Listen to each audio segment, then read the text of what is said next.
Welcome back to another episode of ROC Boys Football. It is conference championship week, and we are starting with the Big Ten, the conference we know best with the team we know best. The Michigan Wolverines will be playing the Purdue Boilermakers. I think this is a great matchup for Michigan. As a Michigan fan, I think they match up really well against Purdue. The Big Ten West isn't really going to put out a powerhouse. Michigan's going to be the favorite. They're 16.5-point favorites. Hey, take care of business, and you go to the college football playoffs.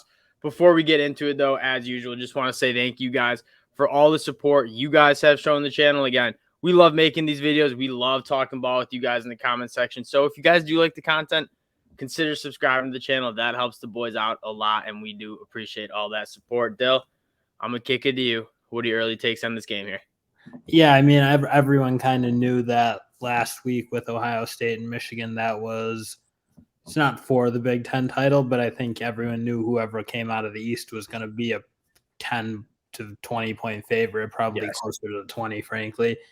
And that's obviously kind of what you're seeing. So I am excited, though, that Michigan gets to play a new team. There would have been a little bit of a letdown to play Illinois just again. Hey, I don't want to see them. They obviously played us really tough.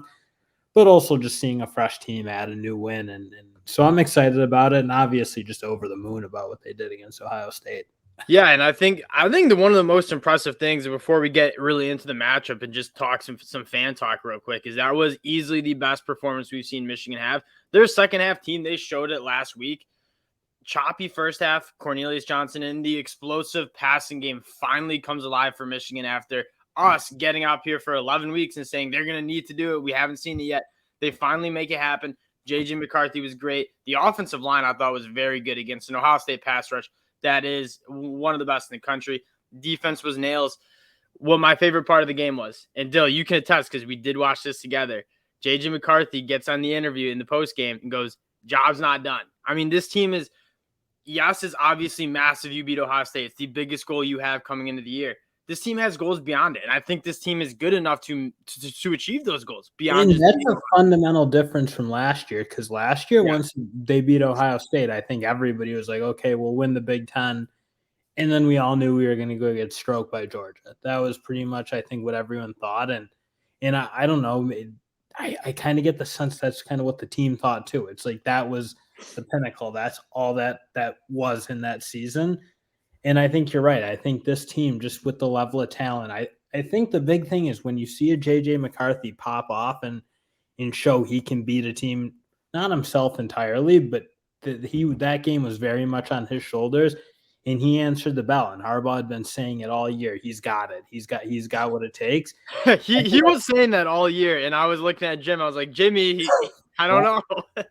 But he does, and he obviously went out and showed it in the biggest moment, under pressure at times, because they were pretty much going cover zero and blitzing, at least in the first half. He made it happen. I think our wideouts made it happen. Obviously, Cornelius Johnson had the game of his career. So I think it's just great to see a Michigan do that and show that they can win in a different way and be that team that now it's like I expect to kind of be in that league of Ohio State every year. That's just, I think moving forward, that's what you should expect as a Michigan fan. I completely agree. So getting into now the matchup against Purdue, Purdue is not like the best team. And if Michigan plays to their standard, they should take care of business.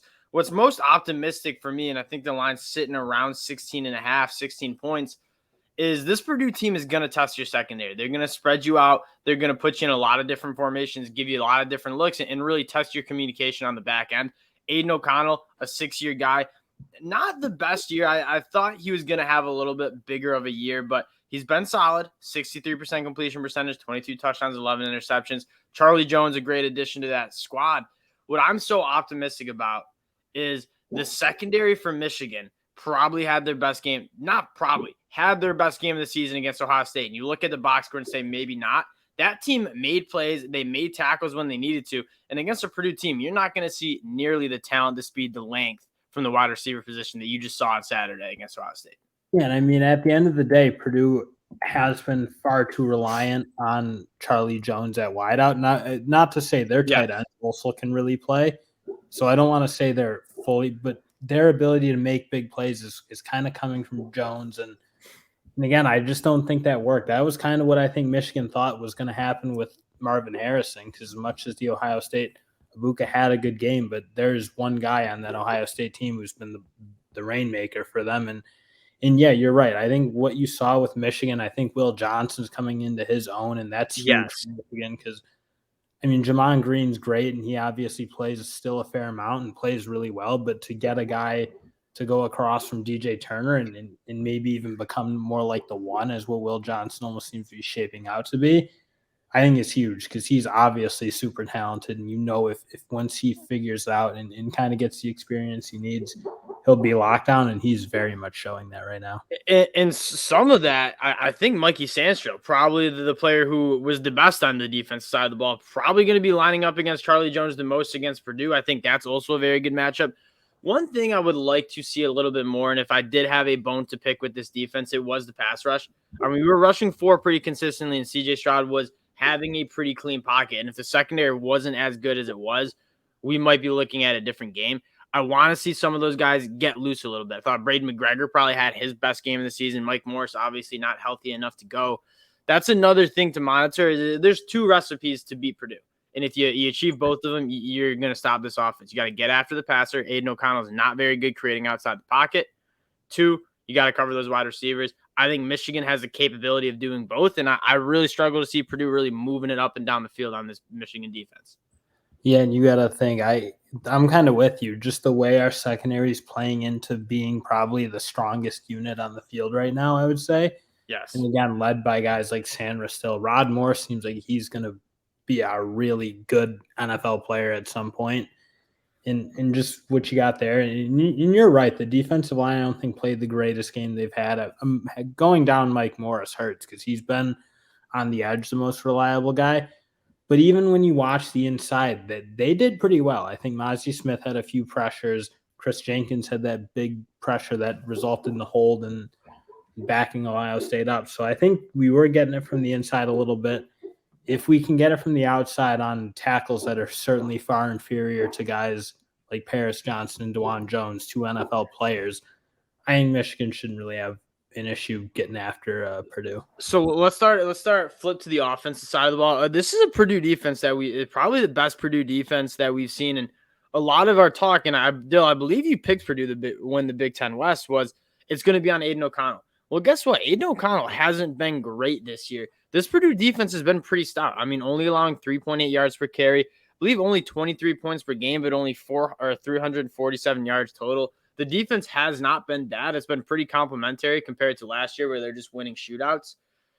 The big question for Michigan is what's the health with the running back standpoint? I would be very surprised if you see Blake Corum. If you looked at him Saturday, he just didn't have any juice. And if you're confident that you can win this game and get him ready for the college football playoffs, I feel like you might see a heavy dose of Donovan Edwards, who looked more than capable of toting the rock. I think he had over 20 carries. And then probably some CJ Stokes, maybe Khalil Mullings. Yeah, and that's kind of, I don't want to necessarily see Blake Corum coming off because I think you're right. Everyone knew he was going to tough it out and play or give it his best because that's just kind of the guy he is. He's been for Michigan forever. But at this point, I mean, when you say they got bigger goals, that's certainly true. And if you don't need Blake Corum to win this game, which I certainly would hope we don't, I mean, we are a superior team in Michigan to a Purdue. So I'm kind of with you. I don't necessarily want to see Corum. I want to see him try to get healthy to play a playoff game. I don't even think if Michigan loses this Big Ten, they're out. I imagine they still probably have a pretty good argument to get in. So yeah, I agree, but I don't know. I want to win the Big Ten championship too, and you don't want to overlook a Purdue team that can spread you out and throw the rock around. The offensive line, in my opinion, I don't think it really matters who's running the football tomorrow or on Saturday, just because this offensive line is, I mean, Oluwatimi, probably the biggest addition to this ball club this year. I mean, he is an absolute monster at the center position. Probably it was the most accounted for on those 2 long Donovan Edwards runs. Donovan Edwards, it looks like he'll be able to go on Saturday, and I think that is completely fine, and then just ride CJ Stokes. And then second of all, how important is the running game to this Michigan team? Awesome now. Oh, what I want to know, and we'll kind of close it out on that, is Michigan gained I believe 500 yards and change of total offense against Ohio State. Very good performance. 360 of those yards were on 5 plays. And so what we're showing is that we can hit those explosive, those game-changing plays. And we talk about explosive plays all the time on the offense side of the ball and how they can just change a game. And that is how Michigan won that game on Saturday. I think we have the guys to make that happen again. I mean, Cornelius Johnson, phenomenal game. Ronnie Bell, Andrew Anthony's still a guy that can get loose. Roman Wilson, we still have the firepower. And with JJ McCarthy kind of putting back that chemistry together, you keep in mind he didn't have any of that in the offseason because he had that shoulder injury. Like, this team is just trending up in the passing game. It's hard to argue it's trending up. Yeah, and I think people are gonna like use that explosive play. Oh, they didn't play that well. Their offense, they got lucky kind of narrative. But it's like those explosive plays happen because Ohio State sold out to stop the run, and they were seeing so 8-man boxes all afternoon. And it's like you can do that, and if you don't, I think Michigan runs the ball much better and more. They did run the ball a little bit better when they didn't see that. Exactly. So it's like you're kind of picking your poison a little bit. We're not like some of these teams that, yes, have a very explosive passing attack, but when you can shut their passing attack down, they can't run it. I do think and that's what you wanted to see when you started JJ. You wanted to see them be more balanced, and I think this Ohio State game proved it. And they have the weapons, they have the quarterback to hit plays deep. So if you're going to play the way Ohio State played against Michigan, they'll hit deep on you. And if you play like some of the other teams have played us, where we're not going to give up deep passes like a Penn State, we'll run it for 400 yards. So I think that makes it a very formidable offense at the end of the day. And I don't think that game was luck or what kind of the narrative I feel like some people are trying to say where, yeah, it was too reliant on big plays. I don't have any doubt Michigan can drive the ball on the ground, though. That's for sure. No, they played with fire. That's how they wanted to stop this Michigan team. And when you bring in that safety in the box, you got to be ready to stop the big play. They couldn't do it. Getting to the pick, over-under sitting at 50, Michigan 16-point favorites. We obviously don't give out picks on Michigan. That's our team. That's who we ride with. In my mind, that number seems a little low. Yeah, I'm going to say that they could have put that number at 24. And I'm saying, this Michigan team right now is an absolute buzzsaw, and it seems hard to bet against them. I think Aiden O'Connell and this Purdue team, you saw how well Michigan played against the best passing attack in the country against Ohio State last week. This Purdue team, they don't have the athletes. I mean, Charlie Jones is their number one versus a Marvin Harrison Jr. I don't think our DBs will have nearly as much trouble. There's some times with Marvin Harrison Jr., he's gonna win. And that when he hit that 40-yard touchdown, I just shrugged and said he's going to get that sometimes. He's just that good. He's the best player on the field. I don't think Purdue has any of those guys. They cannot run the football very well. I see Michigan in that defensive line getting after him, and I struggle to see Purdue stopping the run and getting the ball back on offense, and I struggle to see them moving the ball consistently against this Michigan defense.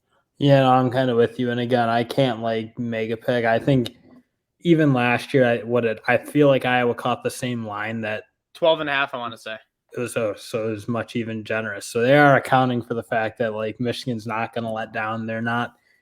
That wasn't the season, and I think that was the argument. That was the argument last year. Yes. Oh, they want. That's who cares what happens. They'll let down. I think Michigan expected to win that game. I think that's what Harbaugh, even reading his press conference, it wasn't the same antagonistic